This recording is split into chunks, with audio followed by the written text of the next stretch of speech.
Welcome back to another hair talk series by Benita Peters on natural hair growth tips. Hey, can I get a drum roll, please?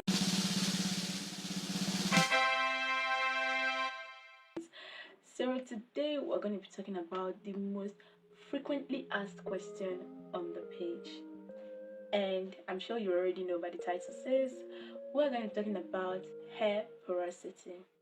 Hair porosity is one of the most important part of your hair, if not the most important. It is a bit mostly overlooked or not even talked about as much as it should be spoken of.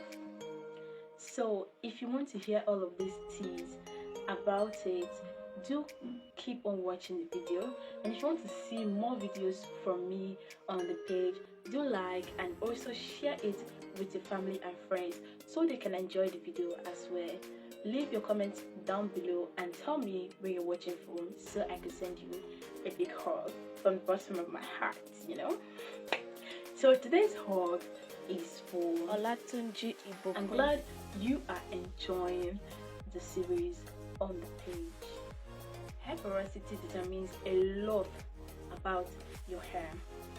It determines how your product will work for you, how fast your hair dries, how much moisture your hair can take, and how much you should retain. And it also determines one of the most frequent questions on the page, which is how hard your hair is or how manageable your hair is. The cuticles is what determines your pores. If your cuticles is sparsely open, we call it high porosity, and if your cuticles are slightly open, we call it low porosity. And if your cuticles are not sparsely open and not slightly open, like it is just in between, we call it normal or medium hair porosity. In today's series, we will discuss each of these porosities, the advantages, the disadvantages, what you need to do to manage such hair porosity, and how to pick your product right according to your hair porosity. We will be starting with low porosity first. Like I said earlier, low porosity means your cuticles are slightly open, meaning nothing can get into your hair easily.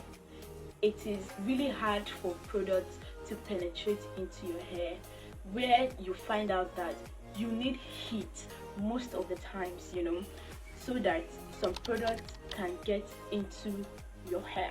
That explains why sometimes you get a product working for an individual, but when it gets to you, it doesn't work for you. So today I will be explaining to you why product sits on your hair, or why product does not work on your hair as it does for everybody. And one of these major causes is because of the hair porosity, and not just because your hair is bad or the product is bad. To prevent products from sitting on your hair because you have low hair porosity, it is advisable to use heat. And how do you use heat here? You could use the steam cap, or if you do not have a steam cap, cover your hair with shower cap and wrap it with a towel. Another characteristics of low hair porosity is the fact that your hair doesn't get dry easily, and which is like a plus for you because you do not lose moisture as much as someone who has high porosity. Your hair also has high amounts of protein, which is where the product usage come in. As someone who has low hair porosity, you are not supposed to do protein treatment constantly, because trust me, you do not want protein overload. However, if moisture tends to get too much, you can as well suffer the consequences of moisture overload. It's all about understanding what your hair needs at each time.